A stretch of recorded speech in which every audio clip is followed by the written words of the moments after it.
12वीं की टॉपर महक, परीक्षाओं में ही उठ गया था पिता का साया, फिर भी नहीं मानी हार। हिमाचल प्रदेश स्कूल शिक्षा बोर्ड धर्मशाला ने 12वीं कक्षा का परिणाम घोषित किया। परीक्षा परिणाम में हिमाचल के ऊना जिला के गगरेट की महक ने टॉप किया। महक ने 97.2% अंक हासिल कर प्रदेश में पहला स्थान प्राप्त किया। Mahak saint TDR public senior secondary school Gagret की छात्रा है। बड़ी बात यह है कि महक ने घर की विपरीत परिस्थितियों के बावजूद इस सफलता को हासिल किया। दरअसल महक जब 12वीं परीक्षा की तैयारी कर रही थी तभी उसके पिता बीमार पड़ गए। परिवार को महक के पिता के इलाज के लिए स्थानीय अस्पतालों से लेकर लुधियाना तक के चक्कर लगाने पड़े। इसी बीच महक की वार्षिक परीक्षाएं शुरू हो गई और कुदरत ने भी महक की परीक्षा ले ली। वार्षिक परीक्षाओं के बीच ही महक के 49 वर्षीय पिता नसीब कुमार का निधन हो गया। महक की एक तरफ वार्षिक परीक्षाएं चल रही थी और दूसरी तरफ उसके सिर से पिता का साया उठ गया। घर में कोहराम मच गया। इस सब के बाद भी महक ने ना हिम्मत हारी और ना ही विचलित हुई। महक ने दृढ़ संकल्प के साथ अपनी पढ़ाई पर ध्यान केंद्रित किया। यह ऐसा नाजुक दौर था जब एक तरफ परीक्षा की तैयारी और दूसरी तरफ माँ का सूना चेहरा। ऐसी स्थिति में बड़े बड़े लोग हार मान जाते हैं, लेकिन महक ने हिम्मत नहीं हारी, जिसकी बदौलत ही आज इस होनहार बेटी ने सफलता की बड़ी इबारत लिख डाली, जिसने उसके पिता का नाम रोशन कर दिया। महक की सफलता की कहानी उन युवाओं के लिए एक प्रेरणा है जो विपरीत परिस्थितियों में हार मानने लगते हैं और जिंदगी को कोसकर भगवान के भरोसे छोड़ देते हैं। महक का छोटा भाई 9वीं कक्षा में पढ़ रहा है। वहीं अब महक बीएससी करेगी। उसका लक्ष्य शिक्षिका बनकर सुशिक्षित समाज की परिकल्पना को साकार करना है। वहीं हिमाचल बोर्ड द्वारा जारी टॉप 10 मेरिट सूची में कुल 75 विद्यार्थी शामिल हैं, जिनमें 61 छात्राएं और केवल 14 छात्र हैं। यह आंकड़ा बताता है कि हिमाचल की बेटियां पढ़ाई में लगातार आगे बढ़ रही हैं और हर साल खुद को साबित कर रही हैं। महक के बाद 96.6% अंकों के साथ संयुक्त रूप से दूसरा स्थान 3 छात्रों ने साझा किया। वहीं कांगड़ा जिला के सरकारी स्कूल रैत की अंकिता ने पूरे प्रदेश में 8 सब्जेक्ट में बाजी मारी। पहले रैंक के साथ अंकिता ने 500 में से 483 अंक हासिल किए। 96.6% अंकों के साथ अंकिता ने साबित कर दिया है कि लगन से कुछ भी हासिल किया जा सकता है। चनौर कांगड़ा की रहने वाली पायल शर्मा ने कॉमर्स में 96.4% अंक लेकर पूरे प्रदेश में पहला रैंक हासिल किया। आपको बता दें कि सरकारी सीनियर सेकेंडरी स्कूल चनौर से पढ़ने वाली पायल इस बार प्रदेश में कॉमर्स की टॉपर रही हैं। हिमाचल में बदलेगा मौसम, बारिश के आसार, ओलावृष्टि का ऑरेंज अलर्ट। हिमाचल प्रदेश में रविवार से मौसम बदलेगा। सोमवार को कई क्षेत्रों में ओलावृष्टि का ऑरेंज अलर्ट जारी हुआ है। पश्चिमी विक्षोभ की सक्रियता से प्रदेश के मौसम में बदलाव आने का पूर्वानुमान है। शनिवार को प्रदेश के ऊंचाई वाले क्षेत्रों में बादल छाए रहे। मैदानी जिलों में धूप खिली रही। दोपहर बाद शिमला में बूंदाबांदी के अलावा हमीरपुर के कुछ इलाकों में बारिश हुई। ऊना में अधिकतम तापमान फिर 40 डिग्री सेल्सियस पार हो गया है। प्रदेश के 15 स्थानों में अधिकतम तापमान 30 डिग्री से अधिक दर्ज हुआ। मौसम विज्ञान केंद्र शिमला ने रविवार को मैदानी जिलों ऊना, बिलासपुर, हमीरपुर और कांगड़ा में मौसम साफ रहने की संभावना जताई है। इन स्थानों के तापमान में बढ़ोतरी होने के आसार हैं। मध्य और उच्च पर्वतीय जिलों शिमला, सोलन, सिरमौर, मंडी, कुल्लू, चंबा, किन्नौर और लाहौल स्पीति के कुछ क्षेत्रों में रविवार को हल्की बारिश की संभावना है। सोमवार को इन जिलों में कुछ जगह ओलावृष्टि का ऑरेंज अलर्ट जारी किया गया है। 21 मई तक यहां मौसम खराब बना रहने का पूर्वानुमान है। पर्यटकों की पहली पसंद रोहतांग दर्रा बहाल, 40 फीट ऊंची बर्फ की दीवारों से होकर गुजरी गाड़ियां। जून की तपती गर्मी में बर्फ देखनी है तो रोहतांग चले आइए। पर्यटकों की पहली पसंद रोहतांग दर्रा बहाल हो गया है। शनिवार से रोहतांग के लिए पर्यटकों की आवाजाही शुरू हो गई। दर्रे तक बर्फ हटाने के कार्य में सीमा सड़क संगठन को कई मुश्किलों का सामना करना पड़ा। अब रोमांच का सफर शुरू हो गया। शनिवार को 40 फीट ऊंची बर्फ की दीवारों से होकर वाहन रोहतांग की ओर निकले तो पर्यटक झूम उठे। पहले दिन लगभग 800 वाहनों में पर्यटक रोहतांग पहुंचे। उपायुक्त कुल्लू तोरुल एस रवीश ने बतौर जिला दंडाधिकारी रोहतांग दर्रा पर्यटकों के लिए बहाल करने की अधिसूचना जारी की। जानकारी के अनुसार एसडीएम मनाली रमन कुमार शर्मा ने सीमा सड़क संगठन और पुलिस के साथ 15 मई को रोहतांग सड़क का निरीक्षण किया था। निरीक्षण के दौरान पाया कि सड़क पर्यटकों की आवाजाही के लिए सही है। रोहतांग में पर्यटकों की सुविधा के लिए शौचालय बन गए हैं और पार्किंग स्थलों से बर्फ भी हटा दी गई है। एसडीएम की रिपोर्ट के बाद उपायुक्त ने 17 मई से रोहतांग दर्रा तक पर्यटकों की आवाजाही शुरू करने की अधिसूचना जारी की। वहीं आपको बता दें कि प्रत्येक मंगलवार को सड़क की मरम्मत के कार्य के कारण रोहतांग दर्रा बंद रहेगा। पहले दिन शनिवार को लगभग 800 पर्यटक वाहन पहुंचे। चिंतपूर्णी मंदिर में देशभक्ति का जज्बा, पिंडी पर तिरंगा और सिंदूर लिखा हार चढ़ाया। चिंतपूर्णी मंदिर में देशभक्ति का जज्बा दिखा।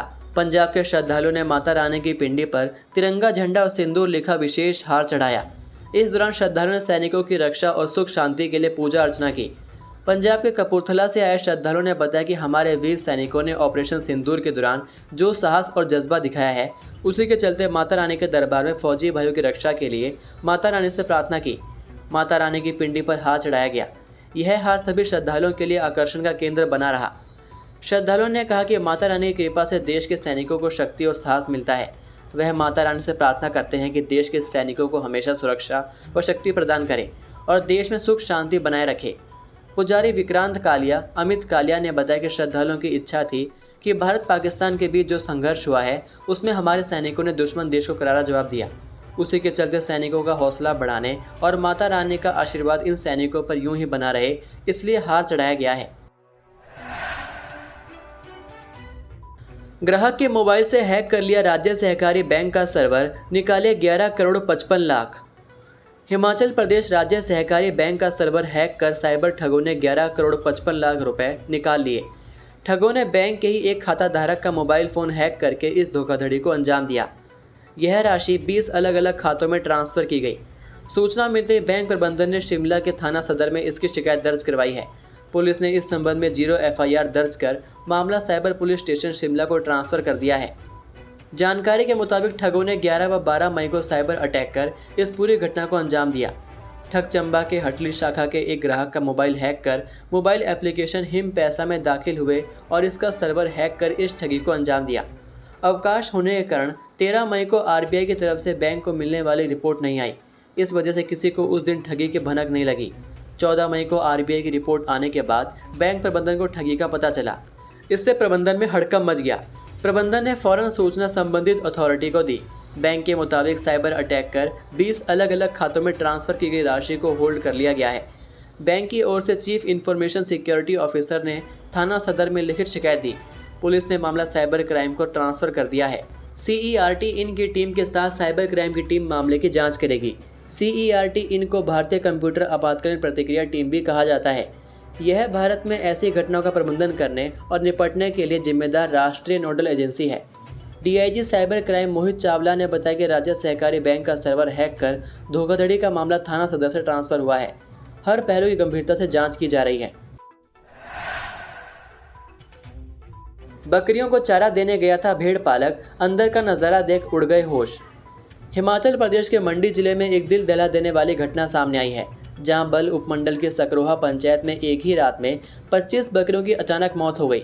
बकरियों की इस सामूहिक मौत से क्षेत्र में सनसनी फैल गई और पशुपालक हेतराम पर दुखों का पहाड़ टूट पड़ा।